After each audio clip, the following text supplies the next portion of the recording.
let's hop into the Week 15 Tuesday takeaways. We're going to look back at all the games from this past week, give you our biggest takeaways from this, and answer some big questions that we might have. First, let's take a look at last night's game. We're recording this on Tuesday morning, so any news that breaks after this, sorry, we missed it. But let's take a look at the Monday Night Football game. Seattle Seahawks defeated the Philadelphia Eagles, Dave, in what was actually, it was an awesome game. It was an awesome game. Yeah. 20-17. So good for Drew Lock. Did you catch his post-game interview? I did. I got teary-eyed. I mean, it was really, really sweet. Him talking about, not knowing when his opportunity was going to come next and spending all that time sitting on the bench. I've always been a Drew Lock fan. I don't think that he's got the chops to be like a full-time starter in the league, but I will always root for him when he gets his opportunity. Man, it's just good to see people succeed. Like we've seen so many of these backup quarterbacks jump into the league this year and have to, take on major roles for their team and actually go and win games. It's awesome. We're going to talk about more of those guys.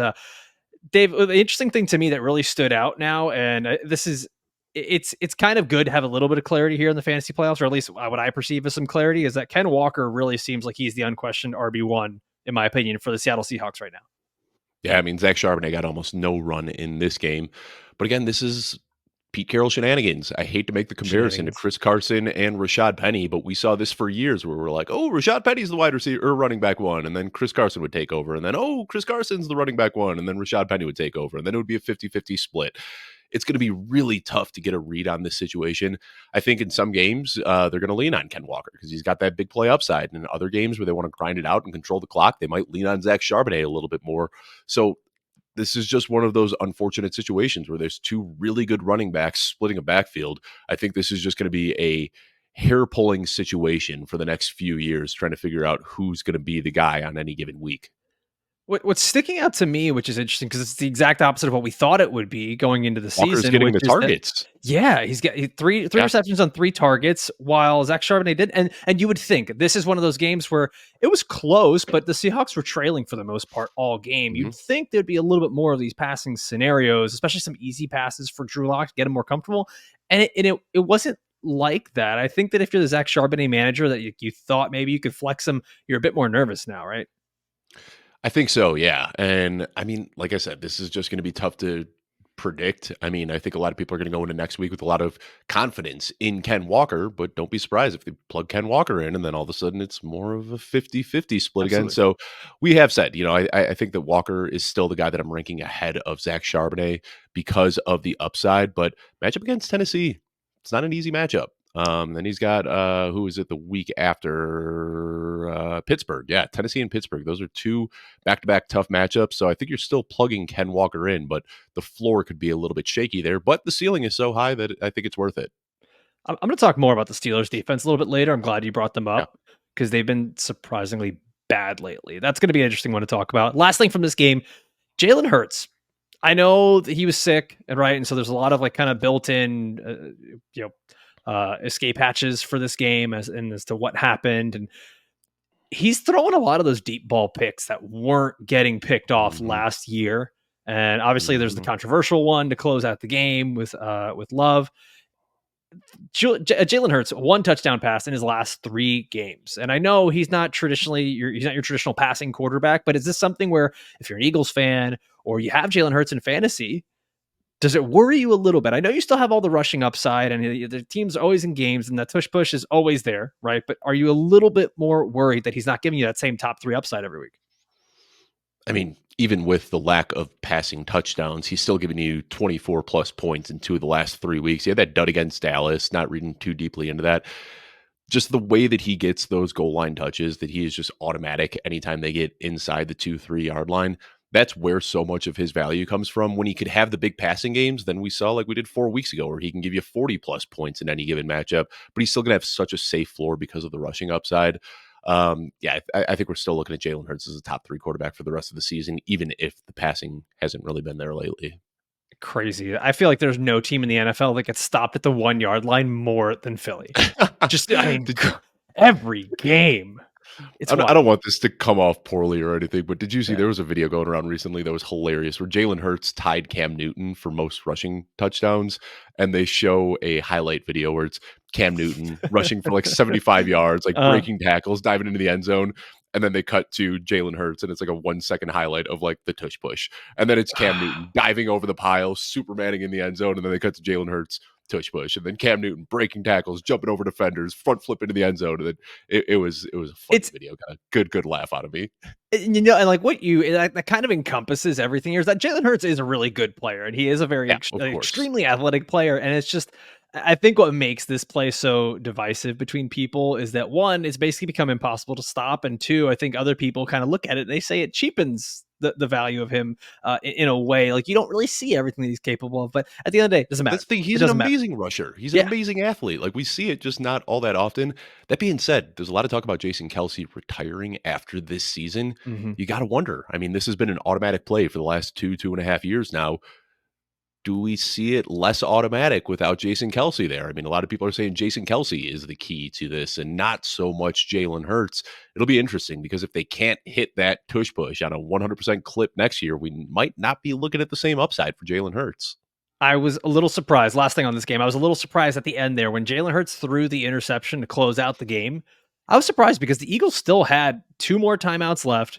Still, I mean, Jalen Hurts had just run the ball for like a good 15-yard gain, first down. I'm sitting there thinking, okay, all they really need to do is get in field goal range. Why not just let Jalen run it 3 times in a row, take a timeout each time, set up for your field goal, and you're good? Because that's the best play the Eagles have right now, is just let these guys spread out the field and then let Jalen run it, because he's might be your best athlete, if not your top 2 athlete on the team. Just confusing. All right, moving on to the next game here. Baltimore Ravens defeat the Jacksonville Jaguars 23-7. Dave, are the Jaguars bad? Are they bad at football? I can't get a read on this team. They're not top 3 right now. Are they not top 3 in their division? They might be. I can't remember. I have to look at this, but the Texans are also very good in that division. The Colts are also right now qualified for the playoffs. I don't think the Jaguars are very good at football. Yeah, I think the expectations, for the record, they are first in their division, but it's a 3-way tie. The Jags, Colts, and Texans are all sitting at 8 and 6. The Jags just have the tiebreakers for now, but with the division that tight, things can really change over the next few weeks here, especially when you start looking, I believe, upcoming schedule. They play Tennessee in week 18, so that game could have some heavy implications there. But I think the biggest thing, I'm seeing it thrown around, like, is Trevor Lawrence a bust? That seems to be one of the hot topics that we're seeing on social media this week. I don't know if I'd say he's a bust, but he might be a bust relative to the hype that he had coming into the season or into his career. We talked about him as the next Andrew Luck, the next Peyton Manning, the next John Elway. And I think he's an average starter. I'd even say he's an above average starter, but we've talked about it a lot on this show. He's only at his best when everybody is healthy. And you could say that about a lot of quarterbacks, but we've seen other quarterbacks that doesn't matter what the situation is, they can elevate the talent around him. It seems like Trevor Lawrence only looks like a number 1 overall pick, a generational talent, whatever you want to call him, when he's got a healthy Calvin Ridley, a healthy Christian Kirk, a healthy Zay Jones, a healthy Evan Ingram, a healthy Travis Etienne. Well, guess what? You plug a lot of quarterbacks into that situation, and they're going to look like really good quarterbacks, but he doesn't really have the ability to elevate everybody else around him. So I don't know if they're bad per se, but they've definitely come short of the expectations that we had when Trevor Lawrence was drafted and after last year when he took this team to the playoffs and looked pretty good in the playoffs as well. But yeah, I mean, they're going to continue to build around Trevor Lawrence and see what they have here. I think it's just kind of, they're going to be in that football purgatory rather than a juggernaut we had hoped that they'd develop into this year. Zay Jones also suffered an injury in this game, which was, quote, did not look good. So yeah, I'm very worried about the Jaguars here going forward. I think that any hope that you had for a guy like Calvin Ridley, Travis Etienne, Trevor Lawrence, it starts to dwindle quite a bit here in the fantasy playoffs. Jamal Agnew is going to be the wide receiver 2 on this team now. Like, it got bleak really quickly. Yep. We were looking at, Zay Jones being the wide receiver 3, and now with Christian Kirk out, with Zay Jones out, now all of a sudden they're going to be looking at Jamal Agnew in a full-time role, who, don't get me wrong, good player, but not the guy you want to be the second option in your pass attack. No, on the other side, not even the worst injury of the game, though. I mean, the Zay Jones injury stinks, but that's not the worst injury from this game. Yep. Moment of silence for Lakeith Mitchell. And moment of silence done. And that was the next one I was getting to here. Keaton Mitchell. It's being reported as a torn ACL. It was just a massive hyperextension of that leg. You see it bend back. It's pretty gross. Don't go and look for it if you get queasy easy. Gus Edwards, Dave, is he back? Yeah, you like that queasy easy. Gus Edwards, is he back? Is he going to be really a startable running back here? Yeah. Well, I mean, we saw Yeah. that when he Yeah. was I mean, available, yeah, he he's was very startable. touchdown Yeah. dependent, right? But he was still very fantasy relevant for a bit there. And that's the thing. We're not seeing Lamar Jackson rush at the goal line the way that he has in years past. They're just turning around and putting the ball in Gus Edwards' belly. So that's kind of what you're hoping for with Gus Edwards, is that he can get into the end zone, but he's also probably going to see, 13 to 18 carries on any given week, which gives him a pretty steady floor. And then he's always got that upside, like we saw in week 8, where he punched in 3 touchdowns and gave you 30 points. He's got that sort of upside as well.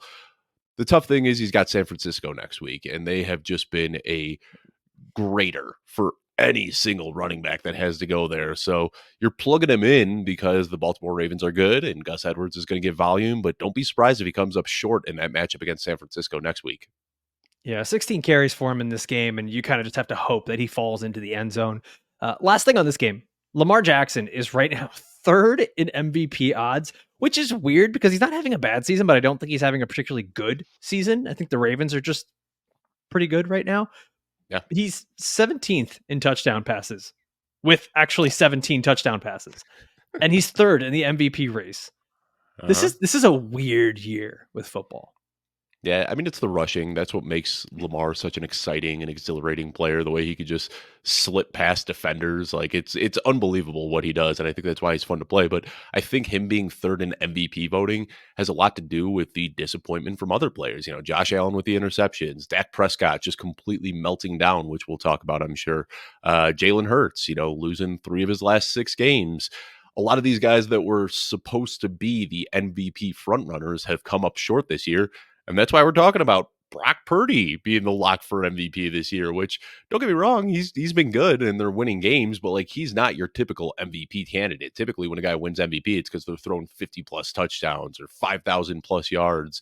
And Brock Purdy has just been good enough that he hasn't melted down in a game yet. And apparently this year MVP is going to come down to who has been good enough. I'm all aboard the Brock wagon right now. Oh, so am I, yeah. We're going to talk about it more. We'll tease Yeah. that for later. But yeah, I'm all aboard the Brock wagon. It looks so good right now. All right, Buffalo defeats Dallas 31-10. James, can I yell about this again? I yelled about Dak Prescott on yesterday's show. Should I? All right, we'll go. Wait. No, just yell. Just yell. I want to hear you yell now. You can't tease that and then not yell. I couldn't be more mad about this. Like, I got into so many playoffs because of Dak Prescott and CeeDee Lamb. Both of them just came up short. Like, that's the type of year this has been. All of the guys that we relied on, Tyreek Hill getting us into the playoffs, not there when we need him most. Chris Olave heating up at the right time, not there when we need him most. And then Dak Prescott, been the QB1 of the season, just giving us consistent 25, 30-point weeks, week after week after week, just lays a dud against Buffalo. This year has sucked. I'm so mad. Like, got into so many playoffs and lost in week 1 because of Dak Prescott in so many playoffs. Yeah, this is not even James Cook. This is not even Dak pooped his pants. Dak pooped your pants. Like he made things bad for everyone. 134 yards, 0 touchdowns, an interception. Just the Cowboys fell apart in the most Cowboys-esque fashion, and it doesn't get easier for them next week. We're going to see Cowboys-Dolphins next week. That should be a really interesting matchup to watch. But on the other side of the football, the Bills looked fantastic. And I mean, there's talk they might be the best team in the AFC, and they still might not make the playoffs. That's how this season's going. The stars are aligning that I think they'll end up getting into the playoffs. But I think if you look at, like, obviously there were some early season struggles, but I think the best team in the AFC, the Bills, best team in the NFC is the 49ers. That's the Super Bowl that we want to see. Like, both of these teams are just loaded with talent, really good on both sides of the ball, but things get wonky in the playoffs. I think the Bills are going to end up making it in. They're getting hot at the right time, and usually that's what it takes to win a Super Bowl. It's not always the best team winning the Super Bowl. It's a lot of times the team that gets hot at the right time, and the Bills are warming up right now. So excited to see them make it into the playoffs and hopefully make a run. But yeah, this team right now is clicking on all cylinders, and they got hot right around the time Ken Dorsey got fired. Joe Brady took over play calling. We saw Dalton Kincaid start getting a little more involved. We saw James Cook turn into the workhorse that we had hoped he'd be. He starts getting red zone work. He starts seeing his role in the passing game grow. The weird thing is, since Joe Brady took over, Stefon Diggs has been kind of disappointing. Like, Stefon Diggs was just the engine that powered this offense, and Joe Brady isn't calling him up for Stefon Diggs the way that Ken Dorsey did. overall, it's benefited the Bills, but those holding on to Stefon Diggs, this might be the second year in a row where Stefon Diggs is a playoff disappointment. So from weeks 1 through 7, Stefon Diggs was the wide receiver 2 in points per game. Yep. Since then, not even in the top 15. Like nowhere close in wide receiver points per game. This has been a totally different offense. And James Cook, he's Hansel. He's so hot right now. He's the running back 3 in fantasy points per game since Joe Brady took over as the offensive coordinator. And it's just barely. He's getting 24 PPR points per game. Like he's just behind Kyren Williams, who's at RB2. I have no words. James Cook, he's getting usage and he's super talented. I just want to, I don't know if you remember, but last year, after week 13, Stefon Diggs was the wide receiver 1. And then do you remember what he did in the playoffs last year? From week 14 onward, 6.7 PPR points, 10.7, 4.6, 4.6. It's like just doing the same thing all over again with Stefon Diggs. And this year there's at least reason for it. But yeah, I mean, James Cook, we're probably looking at him down the stretch with the way that he has been more involved in the passing game and near the goal line. I think we're looking at him as just a top 5 guy down the stretch. I mean, it's really weird when you start kind of ranking the top 5 running backs for the rest of the season. It's a lot of guys that we didn't expect. Of course, Christian McCaffrey's up there, but besides Christian McCaffrey, it's probably Rachaad White, Kyren Williams, James Cook, a lot of guys who were drafted well into the dead zone this year, but again, getting hot at the right time. We're going to go a little quicker through some of these games. There's a few here that we do need to sit and talk about, but Rams beat the Commanders 28-20. This is going to be a quick one. Commanders just still kind of suck. Terry McLaurin, 6 receptions, 141 yards, touchdown. Awesome. You won in the first round of your consolation bracket. Good for you. Sam Howell got benched for a little bit. Jacoby Brissett comes in, looks awesome. And then the Commanders are like, yeah, but Sam Howell's still going to start next week. We just needed to take him out. He needed a breather. Yeah, it's just a bad day at work. And Stafford and the Rams, they're really hot. They've won 4 of the last 5. Cooper Kupp, what's dead may never die, I guess. Like he's just right back. 8 catches and 110 plus yards in each of the last 2 games. So yeah, I think if you drafted him, you held on to him, you didn't trade him, and you were able to, kind of get through those tough weeks. You're sitting pretty right now because the Rams are really, really hot. Yeah, I wrote about Cooper Kupp. That's all I'll say real quickly. I just wrote about Cooper Kupp in today's 3 Up, 3 Down article, and he's back in must-start territory. Really weird that he came back from injury, back-to-back 100-yard games. Then he had this 6-game lull, and since then he's had back-to-back 100-yard games again, 3 straight games with a touchdown. He might not have the 20 target per game ceiling that we saw the last couple of years, but he's still going to get his. He's still Matthew Stafford's favorite target, and Stafford's getting hot right now. Next game on here, San Francisco 49ers beat the Arizona Cardinals 45-29. And Dave, Brock Purdy is the NFL MVP.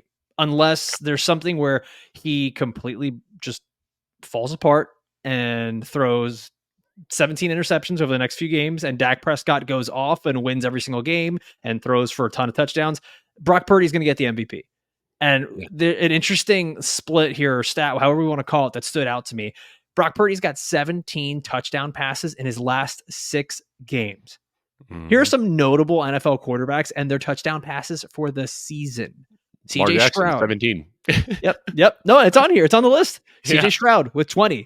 Justin Herbert with 20. These guys who have been very revered throughout the season, just barely over this. Jalen Hurts, 19. Trevor Lawrence, who you just talked about, 18. Lamar Jackson, 3rd in the MVP race with 17. Brock Purdy has done that in the last 6 games. Mm-hmm. He's ahead of Derek Carr in the season for 16. Like, there's just, I got to say this. Like, I get it. We look at him and it looks like he's not really trying. He's not really doing anything that's all that incredible because there's so much good talent around him. But it's kind of hard to deny what Brock Purdy's doing. He's just making it look so simple, so easy. He goes out there and throws for 3 touchdowns, 4 touchdowns, 380 yards in any of these given games. And we're just kind of like, we're used to it. Was kind of like when LeBron went to the Heat and they would blow teams out by 50. And it was just like, like you almost get fatigue of seeing how good these players and these teams are. And you're just like, okay, it's not that cool anymore. I'm done playing with you. It's honestly, it's phenomenal. I mean, looking at this game against Arizona, too, he only had 242 passing yards. That is the second lowest output he's had in a single game since week 2. I mean, he has Trending been down. unbelievable. Yeah, you start you start looking at his I mean, it's just crazy. Just pull up Brock Purdy's game log every single week. 310, 283, 252, 272, 365, 296, 330. I mean, he is just a lock for 250 plus passing yards and a few touchdowns every single week. Dating back to week 8, he's only had 2 interceptions on the season. And you look at those 2 games, Minnesota and Cincinnati, those were the kind of the weird games where he may have not had a concussion, threw 5 interceptions over those 3 games, and everyone was kind of concerned, like, oh, is Brock Purdy a fraud? Well, he has come out and hushed all of the naysayers since. I mean, he looks phenomenal. I don't see how you can take anybody as the MVP ahead of him. I gotta say, man, like before the season, you were very much in on Brock Purdy, and I had my skepticism. And I think there were a lot of people that were holding out hope that Trey Lance would still be the starter somehow because of draft capital. We were saying, that was a nice run for Purdy. I don't think we've ever seen anything like this. This is so unprecedented, man. You were 100% right. And seeing Brock Purdy go from being Mr. Irrelevant to nice story to MVP frontrunner, and honestly, I think that they've got to be Super Bowl favorites right now. It's incredible. This is totally unprecedented. Another thing from this game, because I don't want to harp on Brock Purdy too much. We get it; he's playing great. Deebo Samuel has just been. It's been a tale of 2 halves for this season here. 23.2 PPR points per game since week 8. I posted a bunch of these splits yesterday on Twitter of players in the first 7 weeks, and then over the past since week 8 till now. It's been incredible to see how some of these guys remain consistent, your Christian McCaffreys and stuff like that. But then some of these other guys like Deebo Samuel coming out of nowhere to be the wide receiver 2 since week 8 here. And then another guy from this game who's also been doing the same thing, Trey McBride, nearly 17 PPR points per game since week 8. He's been the tight end 1 in points per game since week 8. Deebo and Trey McBride, these guys look phenomenal. And I mean, they're league winners at this point. Can we talk about Trey McBride for a little bit? Because I yes, please. I love him so much. Trey McBride. I wrote about him a while back in my 3 up, 3 down article before Zach Ertz got injured, saying, this guy is trending up. And since week 8, since Zach Ertz has hit IR, since week 8. I mean, you might as well call him Zach IR. He's always on it. But since Trey McBride has been in this full-time role, he is first among all tight ends in target share, first among all tight ends in targets per route run, first among all tight ends in yards per route run. Posted this yesterday, too. Is Trey McBride a top 3 dynasty tight end? I don't see how you argue against it. Like, we're splitting hairs, but I think the top 3, it's Sam LaPorta, TJ Hawkinson, and Trey McBride. And you can shuffle those guys around however you want, but I am taking Trey McBride in dynasty startups right now ahead of Travis Kelce, ahead of Kyle Pitts, ahead of Mark Andrews, ahead of Dalton Kincaid, ahead of everybody except maybe LaPorta and Hawkinson. I mean, he has been unbelievable. Dave, I'll take it a step further. I think there's an argument to be made that he might be top 3 in redraft. I think it really all depends. Sure. I mean, the names you listed, right? Travis Kelce, we don't know if he's going to play next season. I think he could just marry Taylor Swift and ride off into the sunset and just go be, a husband and do that and just enjoy his podcast and great career, Hall of Famer. Everything's good, right? Mark Andrews, he's certainly been fine throughout his career, probably a top 3 guy. TJ Hawkinson probably looks like the new tight end 1 for the NFL landscape. And then Sam LaPorta. So I think Sam LaPorta and Trey McBride are kind of interchangeable at this point. This is a guy that, yeah, you're right. Top 3 in dynasty, but he might be top 3 or 4 in redraft too. Yeah. Yeah. And not to mention we got Brock Bowers coming in next year as well. We've seen Dalton Kincaid growing as well.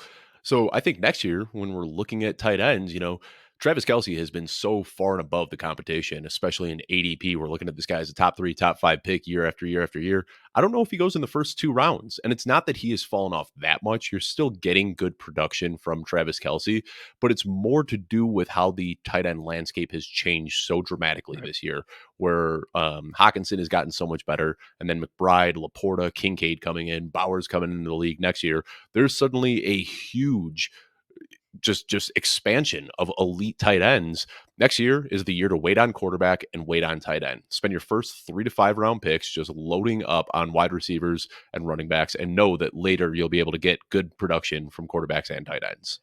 And what you're talking about there, I think, is a good teaser to an episode that we should be doing later on in the season. Is the stuff that we learned from the 2023 season, Mm-hmm. which was, Travis Kelce had such a big point gap between he and the other tight ends, not just because he was so good, but because a lot of those top tight ends were injured and missing a lot of time and didn't really play full seasons. And you had TJ Hawkinson going from the Lions to the Vikings, and it was really a weird year. And we all kind of sat back and said, well, Travis Kelce's got to be a top 7 pick. He gives you such a positional advantage. And now Not no everything's mo. changed. Not no mo. Yep. Yeah, you got a big influx of young talent. The position is super deep. I think that's gonna be a really fun topic of conversation later on in the season. Speaking of Travis Kelce and the Chiefs defeat the Patriots 27-17 in a game that I feel like was way closer than it should have been. This was supposed to be the get right, like stomp the Patriots, yes. Kansas City Chiefs get right, and like they were fighting for a win. Yeah, Bailey Zappi looked good again, which was weird. And Kadarius Toney just remains the funniest player in the NFL. And I don't want to turn this into like the let's bash Kadarius Toney for 5 straight minutes thing, but at what point is this just not a bit anymore? I get it. All the team loves him, but it's just how many times has he actually cost them the game? Because we've talked about this, like we talk about how you can't really put a game on one player or whatever, but like Kadarius Toney, whether it's been a tipped pass for an interception, a penalty that's called, drop touchdown passes for interceptions. Yeah. Oh yeah, multiple times, right? Devin more than once. I mean, sheesh. Yeah. I guess we'll focus on the positive here though. Rashee Rice looks like a fantasy football playoff savior. 9 catches, 91 yards, league touchdown. Winner. I said it a while back. Rashee Yeah. Rice could be that league winner, and he's heating up at the right time. That's what we keep talking about, getting hot at the right time, and Rashee Rice absolutely is. Yeah. I mean, well, the good thing about what we do here, right, is if we call enough guys league winners, it will happen. It will happen.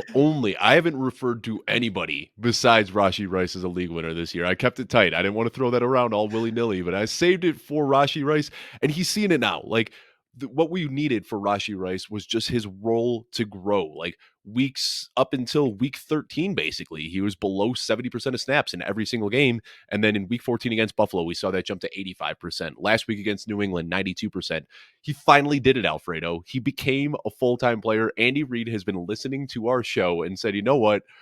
Dave and Alfredo, I think they're onto something. We need to give Rashee Rice more snaps. So, Andy, we appreciate you listening. Thank you so much, and thank you for taking our advice. I feel like that is always the same argument for every analytics bro is like, oh, he just needs to get more touches. He needs to get more snaps. And it never happens. And you just scream that into the air, Kyle Pitts, until it just nothing happens. Marvin and you're Mims. Sad and you lose. Yeah. And that's Bijan Robinson. Yeah. And it just keeps going, right?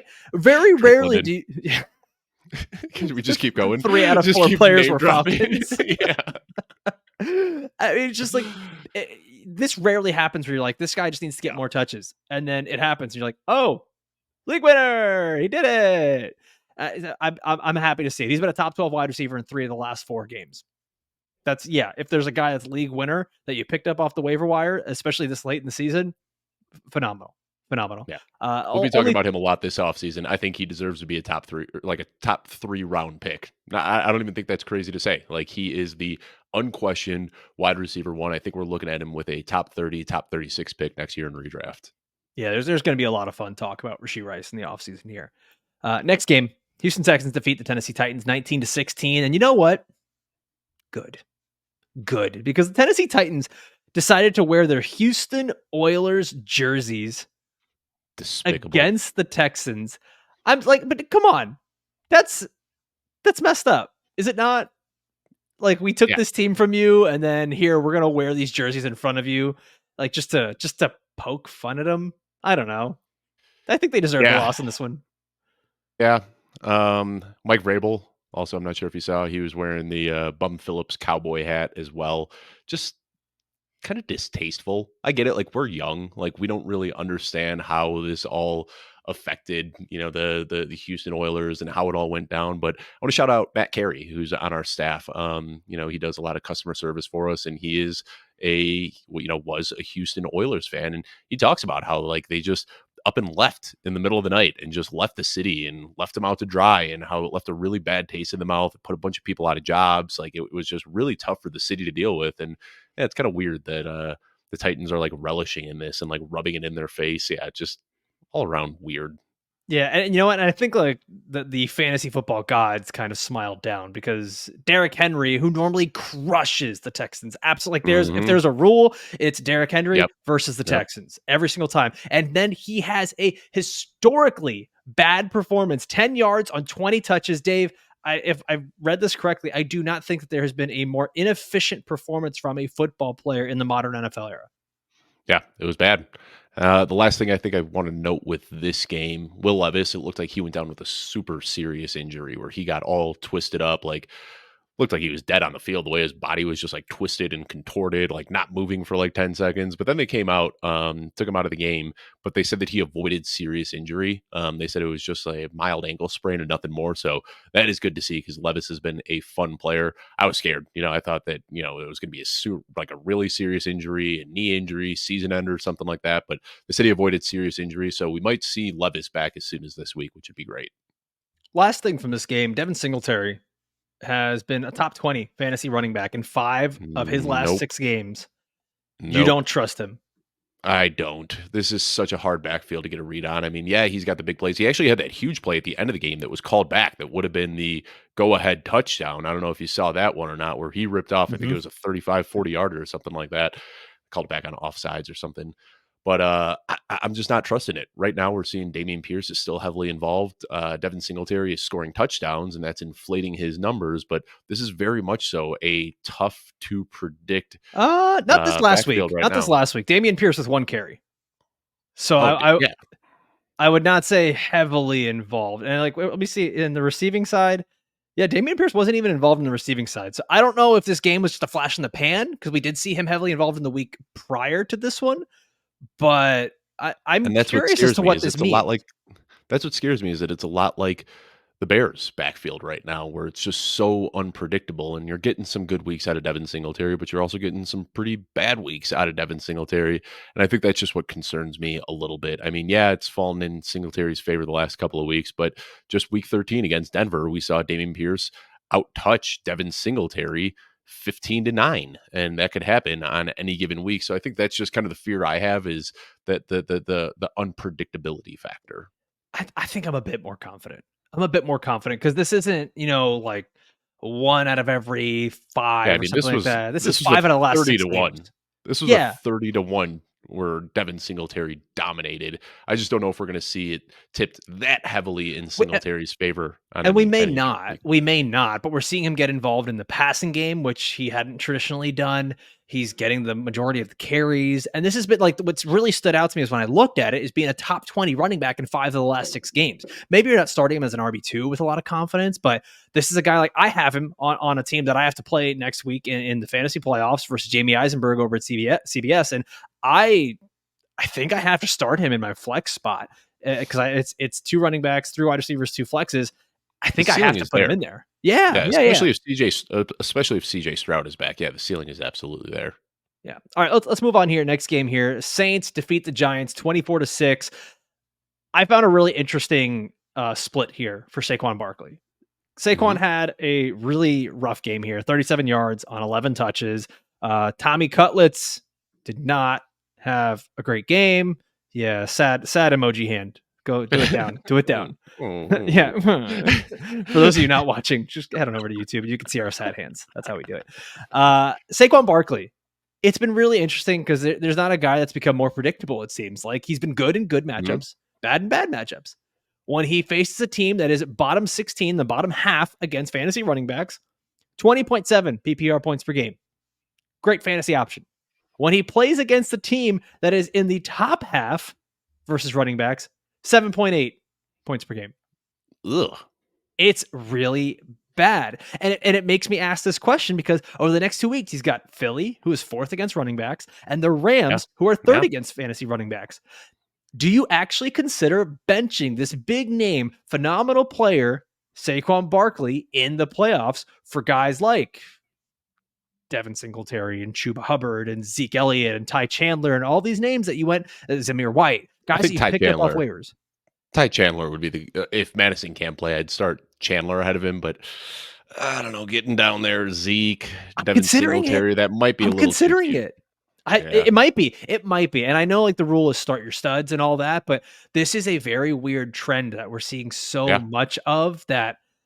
I don't know. Like, would you Zeke versus Denver, who's been really bad against running backs, and you know that you're going to get 15 touches at least from Zeke, right? Versus Saquon going up against the Eagles. I think it's a lot closer than I want it to be. It makes me really uncomfortable. Yeah, I mean it's fair. I think Ty Chandler, maybe Chuba Hubbard, but Zeke, after what we saw last week, I don't know if I'd feel comfortable with Zeke, even with the nice matchup against Denver. Yeah, I mean, it's not like a surefire thing of like, just go ahead and bench Saquon Barkley. But the fact that we can have this conversation and it makes me uncomfortable that I'm considering Chuba and Ty Chandler and Zeke over Saquon because of the matchups and because of his performances and because of the Giants. It makes me sick. It makes me sick. Next game on here. Miami Dolphins defeat the New York Jets 30-0. I'm going to repeat it one more time. Miami Dolphins defeat the New York Jets 30-0. One more time. Miami Dolphins defeat the New York Jets 30-0. Sorry, Jets fans. If you're listening. Back. Yeah, we are so back. What's up?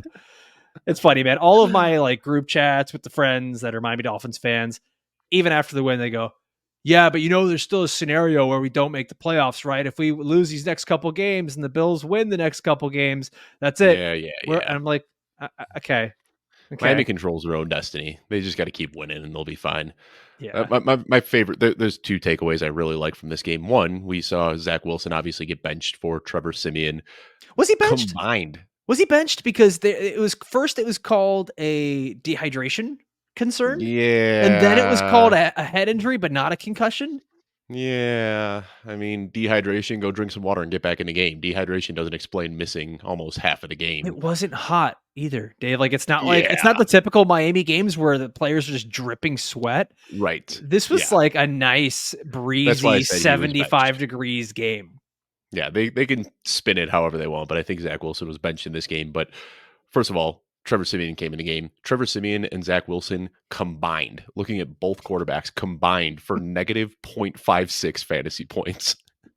There was a part in the game where I was looking and we were getting to halftime, and I think it was right before Zach Wilson went out, where they showed the passing yards, and it was like Miami Dolphins, like around 200 something, and then it's a Jets 0 passing yards for the game, and Garrett Wilson was just losing his mind on the sideline. Yeah.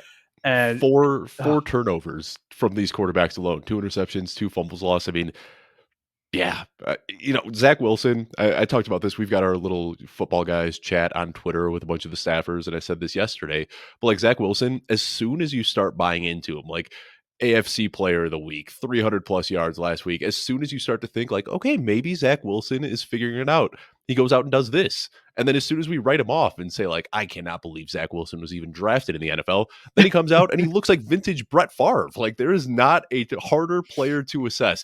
Anytime you think you have Zach Wilson figured out, he just completely makes you look like an idiot. So fun player to watch. I mean, whether it's because he's looking great or looking terrible, Zach Wilson is always just top-notch entertainment. Well, here's a really big litmus test. The Jets play the Washington Commanders next week. This is an all systems go defense. It should be. This is what's the opposite? Like the immovable force meeting the I don't know. Just everything's bad. Yeah, everything's bad.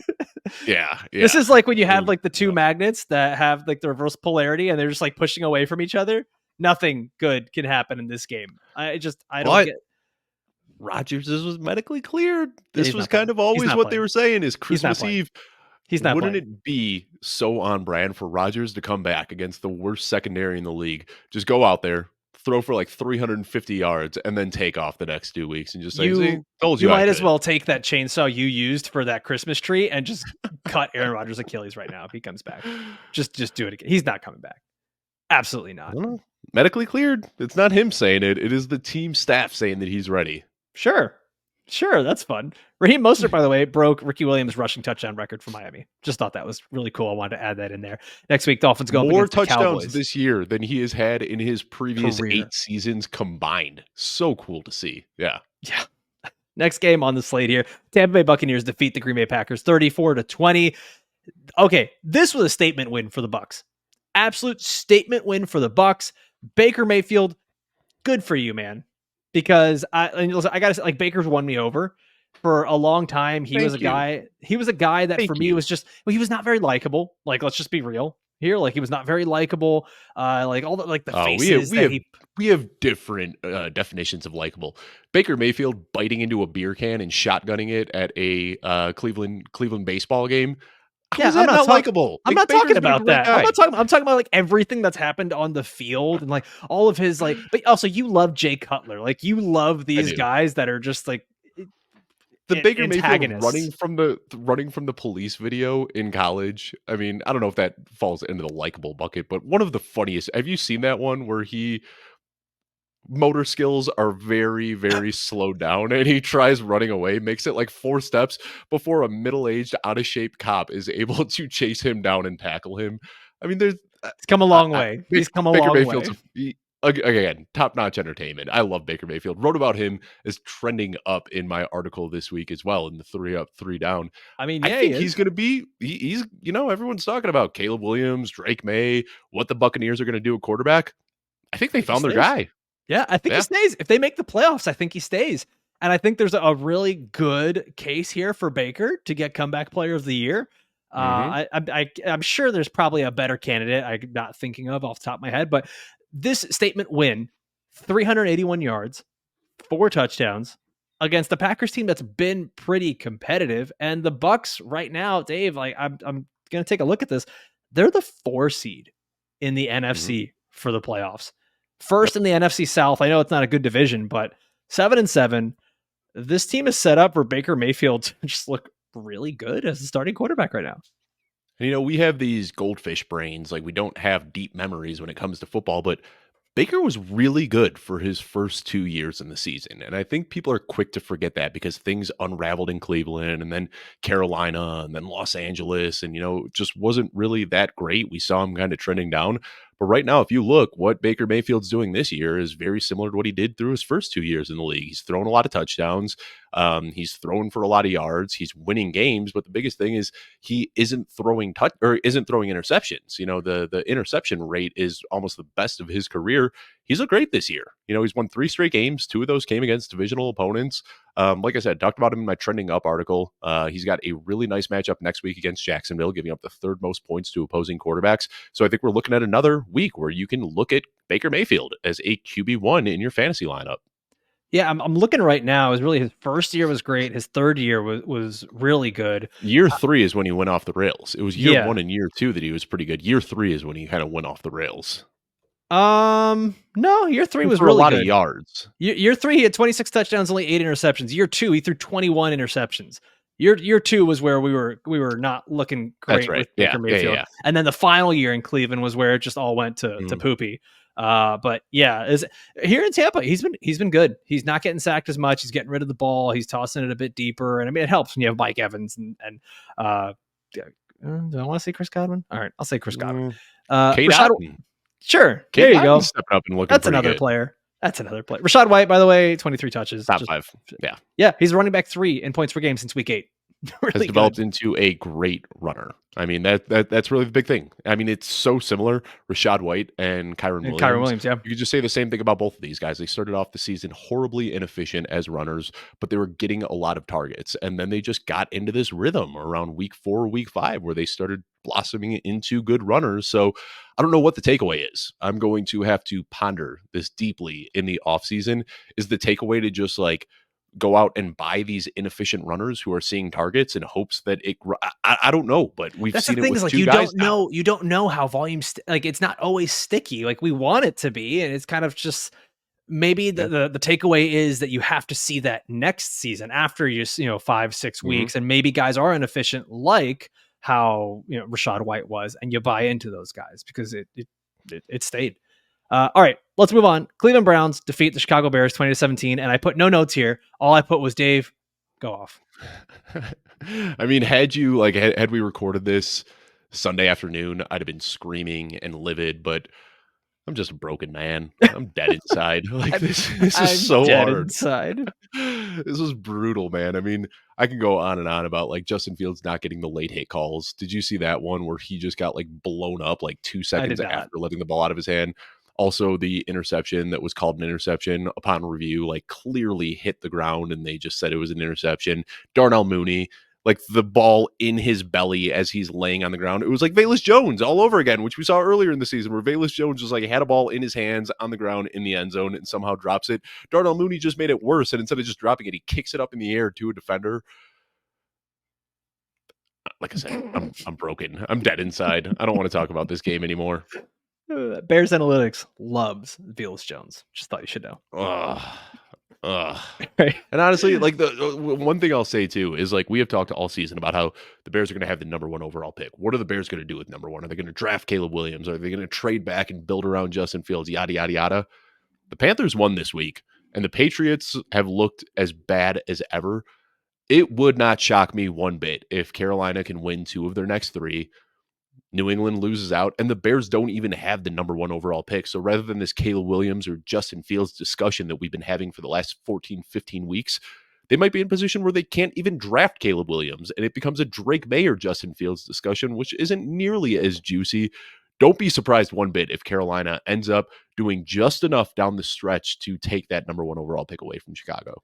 I'm already so tired of the Justin Fields, Caleb Williams topic. Yeah. It's already, and the players are too. You can see they keep getting asked about it, and they're like, "What do you want me to Johnson say?" and DJ Moore, both. They're like, "What do you like?" Yeah. Justin's our guy. He's better than Caleb. Like, what do you expect these players to say? Yeah, this rookie who I know nothing about is better than my current quarter. Like, they're not going to do that. Like, it's such a silly conversation to have. That does add an interesting aspect to all of this, though, because it's kind of putting Ryan Poles out there. Where, you talk so much about losing the locker room and things like that. Like this team has showed that they love Justin Fields. I think they do, especially, Kevin Warren, the new president of the Bears, coming from the Big Ten. I think that a lot of the guys out here have really put their stamp of approval on Justin Fields, which does weigh into the conversation a little bit. If the Bears are able to get a trade package similar to last year where they can get multiple first-round picks and a playmaker, I don't know how you don't make that trade. Like if they could trade back from 101, let's say it's with Las Vegas. Instead of DJ Moore, they get a Max Crosby, but they still get 2 firsts. They get 2 seconds and a player like Max Crosby. I don't see how you don't do that. But again, if I'm the sick Bears of the don't discourse have, as well. If the Bears don't have a winning record next year, Ryan Poles is gone, right? Fair. Yeah. Like with Justin Fields. So I'm looking at it strictly from the selfishness of Ryan Poles and the GM of like, I don't know if Justin Fields gets me to that winning record and I keep my job, I can hit the reset button with a quarterback. That's all talk for later on in the season. We'll be talking a lot of draft, free agency, stuff like that. Let's move on here. Carolina Panthers defeat the Atlanta Falcons 9-7. They win with 3 field goals. Absolutely hilarious. Bijan Robinson, Drake London, Kyle Pitts, 13 total touches. Tyler Algier, 15 touches. Arthur Smith hates you. He hates your family. He hates Christmas. He hates football. He hates the Falcons. There it is. Dave, Chuba Hubbard. He's discount Rachaad White, 24 touches, 103 total yards. I think he's becoming a must start because of the volume, even though the team sucks. Is this the case? Yeah. I mean, there's always some. He's a kind of start. Kind of start, not must start. He's a kind of start. There's always trepidation of starting running backs on bad teams. I mean, Chuba Hubbard, despite all the volume he's getting, like hasn't been scoring a lot of touchdowns because it's the Carolina Panthers and they don't score a lot of touchdowns. So you take, Chuba Hubbard's workload and you plug it into a good offense. We're looking at a top 3 guy, but because it's on the Carolina Panthers, it's like, yeah, sure, you can start him as your RB2, but you don't feel good about it. And the floor is shaky on any given week. Detroit Lions beat the Denver Broncos 42-17. I mean, they just boat raced them. But go off like Jared Goff, 5 touchdowns, Sam LaPorta, 3 touchdowns, Jahmyr Gibbs, 2 touchdowns. These guys, Sam LaPorta specifically, has kind of reset the expectation for rookie tight ends. Jahmyr Gibbs has been just such a revelation here in the second half of the season. And it's another one of those times where we're saying, this guy is good. This guy is good. Give him touches. And it finally happened. And I think the other takeaway from the other side of this is that the Broncos cannot play from behind with Russell Wilson. This is not nearly as good of a football team as we might have thought. Built to run and control the clock and do good things on defense, but Russ just doesn't have it to come from behind anymore. Before we move off of this game, though, I just want to take my L on David Montgomery really quickly here. I thought David Montgomery was going to be a top 5 guy for the rest of the season. We talked about that on multiple shows this year, but things changed, man. David Montgomery, before the week 6 injury, inside the red zone, he was out touching Jahmyr Gibbs 24-2. I mean, Gibbs was getting nothing inside the red zone, 24-2. Since David Montgomery returned from injury, I was looking at this yesterday. Gibbs has out-touched Montgomery in the red zone 20-18. So pretty much a 50-50 split, but slightly in Gibbs's favor. We were hoping that that's how David Montgomery would retain his fantasy role, is that he would still get a lot of opportunities in the red zone, but his opportunities have dropped from over 24 a game to about 15 per game. And now he is splitting red zone work as well. I mean, I just got to give it to Jahmyr Gibbs. I really like this guy in the offseason. Drafted him a ton, very talented player, but he's even exceeding my expectations. We talked about Bijan Robinson as like, the 101, drafting him ahead of CJ Stroud, ahead of JSN, ahead of Jahmyr Gibbs, all these guys. I don't even think Bijan Robinson is the dynasty RB1 anymore. I think Jahmyr Gibbs has jumped ahead of him. I mean, Jahmyr Gibbs has been outstanding. He is such a good football player. That's going to be some fun talk in the offseason. We're just teasing all the offseason stuff that we're going to be talking about. Next game on here, Indianapolis Colts defeat the Pittsburgh Steelers. And I mean, Colts would be the 7th seed right now for the AFC in the playoffs. Like you said, it's a big 3-way tie in that division.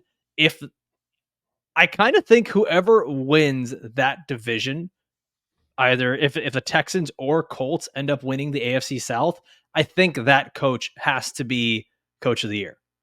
To be a first-timer, to do it with either a rookie or a backup in Gardner Minshew or CJ Stroud, right? And to win the division, I think whoever does it is coach of the year. I mean, Shane Steichen has been great, and I think that his absence in Philadelphia is being felt as well. Yeah. I mean, he's been great. I just I don't get the whole Mason Rudolph starting over Mitch Trubisky. Like, Mitch Trubisky's not good, but that was Mason so out of Rudolph left field, and I loved it so much. I just don't get it, man. Like, yeah, I understand. Like, Trubisky hasn't been great. Neither is Pickett. But I think, like, yeah, you line all three of these guys up and look at them objectively. Mason Rudolph is far and away the worst Dave, of the three. You don't understand showbiz, man. It's business. They're trying to sell Rudolph jerseys for Christmas.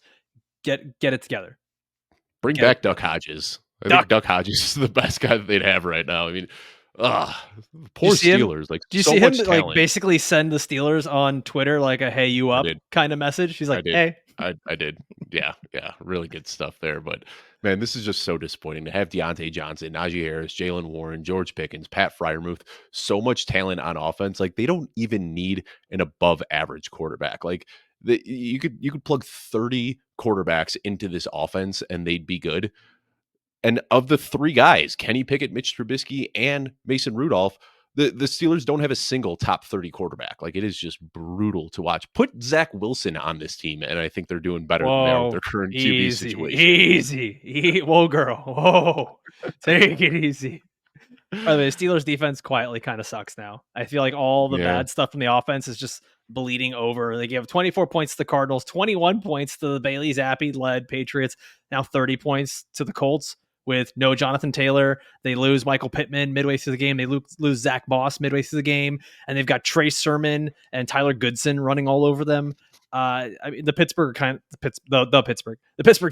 are kind of just crumbling right before us. It's really sad to watch. Even George Pickens, did you see the run blocking play where he just decided not to do anything? What run blocking? I didn't see that's exactly it. That's exactly it. Like the players, George Pickens only blocks when he can take an unassuming wide receiver who isn't even a part of the play. When he can pancake that guy, or I'm sorry, an unassuming defensive back, when he can pancake that guy, he'll do it. But like when it actually takes effort in the middle of a play, no, he's just completely hands off. That was hilarious. I want to be a fly on the wall of that wide receiver room each week, just when they're doing game film review, and it would just be so awesome. That's the hard knocks we need. That's what Deontay Johnson, though. The touchdown regression is hitting. Like, we have been starved of Deontay Johnson touchdowns for a year and a half, and we're finally getting them when it matters most, and all of his managers are in the play in the consolation bracket. Yeah, I was about to say, congrats on winning your consolation bracket.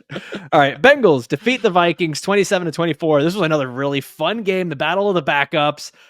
Jake Browning, he's been phenomenal. Yeah. Like, I don't think I'm overstating it either. He's been the QB2 in fantasy over the last 3 weeks. He's got the Bengals out here winning games. He's keeping Jamar Chase and T. Higgins and all these players relatively fantasy relevant. The only thing that sucks now is Jamar Chase is injured. Looks like he's going to be out for multiple weeks, which basically means he's done for your fantasy season.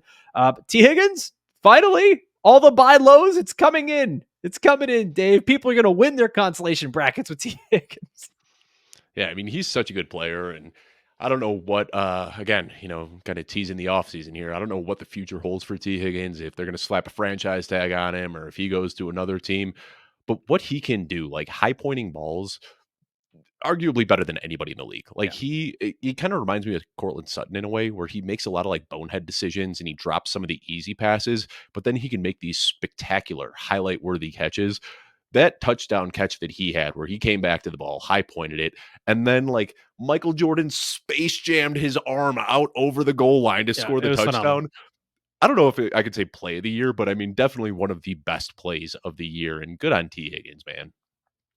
All right, last game we're going to take a look at here Real was quick, can yeah. we can we just mention the business decision that Nick Mullins made, where instead of taking a sack, he decided to take an interception?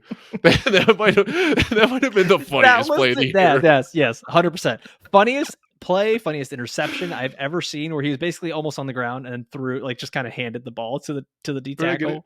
The So NFL, funny. it moves at such a fast pace, but that was just so funny. Like rather than just tucking the ball and taking the sack, he just said, take the football. I don't want it. Objectively hilarious. Objectively hilarious to watch.